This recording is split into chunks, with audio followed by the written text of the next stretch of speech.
తెలంగాణలో లోక్సభ ఎన్నికలు ముగిసిన రాజకీయ వేడి మాత్రం వేడివేడిగానే నెలకొంది.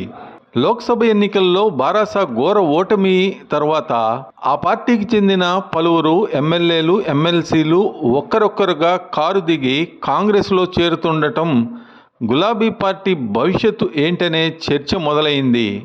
ఈ క్రమంలోనే వలసలను ఆపడంతో పాటు కవితకు బెయిల్ దక్కేలా గులాబీ బాస్ కేసీఆర్ బీజేపీతో సీక్రెట్గా ఒప్పందం చేసుకుంటున్నారన్న ప్రచారం రాష్ట్ర రాజకీయాల్లో జోరుగా వినిపిస్తోంది. ఈ క్రమంలో టీపీసీసీ మీడియా కోఆర్డినేటర్, కాంగ్రెస్ స్పోక్స్పర్సన్ అయిన సామ రామ్మోహన్ రెడ్డి భాజపా బారాసాల విలీనంపై శుక్రవారం ట్విట్టర్ వేదికగా చేసిన వ్యాఖ్యలు హాట్ టాపిక్గా మారాయి.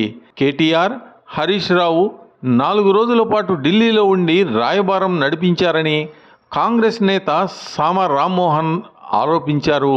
దశల వారీగా బారాసాను భాజపాలో విలీనం చేయబోతున్నట్లు విశ్వసనీయ సమాచారం ఉందని పేర్కొన్నారు.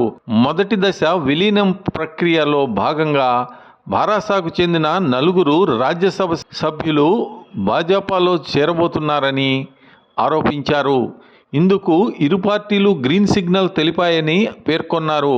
ప్రస్తుతం రాజ్యసభలో బారాసా తరపున వద్దిరాజు రవిచంద్ర, కేఆర్ సురేష్ రెడ్డి, దేవకొండ దామోదర్ రావు, పార్థసారథి రెడ్డి రాజ్యసభ సభ్యులుగా ప్రాతినిధ్యం వహిస్తున్నారు. కవిత బెయిల్తో పాటు రాష్ట్రంలో కాంగ్రెస్ ఆపరేషన్ ఆకర్ష్కు చెక్ పెట్టాలంటే ఇదే సరైన మార్గం అని గులాబీ బాస్ కేసీఆర్ భావిస్తున్నట్లు సోషల్ మీడియాలో ప్రచారం జోరుగా సాగుతున్నది. ఎమ్మెల్యేలు, ఎమ్మెల్సీల వలసలను ఆపాలంటే బీజేపీతో డీల్ కుదుర్చుకోవటమే తక్షణ కర్తవ్యంగా వారు భావిస్తున్నట్లు ప్రచారం సాగుతోంది. ఇటీవల ఢిల్లీకి వెళ్లిన కేటీఆర్, హరీష్ రావులు అక్కడ భాజపా పెద్దలతో డీల్ చేసి రాజీ కుదుర్చుకున్నారని, ఇక ముందస్తు ఒప్పందంలో భాగంగా త్వరలోనే బీఆర్ఎస్ రాజ్యసభ ఎంపీలు భాజపా కండువా కప్పుకోబోతున్నారనే ఊహాగానాలు రాజకీయ వర్గాల్లో జోరుగా సాగుతున్నాయి. అయితే బారాసా పార్టీని భాజపాలో విలీనం చేసినా, బీజేపీతో బీఆర్ఎస్ డీల్ చేసుకున్నా అది కాంగ్రెస్ పార్టీకి లాభించే అంశంగా మారుతుందని రాజకీయ విశ్లేషకుల అంచనా.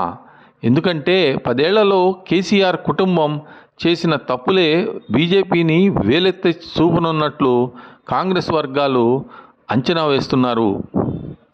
మరిన్ని అప్డేట్స్ కోసం మా కాయ్ టీవీని సబ్స్క్రైబ్ చేసుకోండి. మా వీడియో కనుక మీకు నచ్చినట్లయితే లైక్ చేయండి, షేర్ చేయండి. మీ విలువైన అభిప్రాయాలను కామెంట్ బాక్స్లో తెలియజేయండి.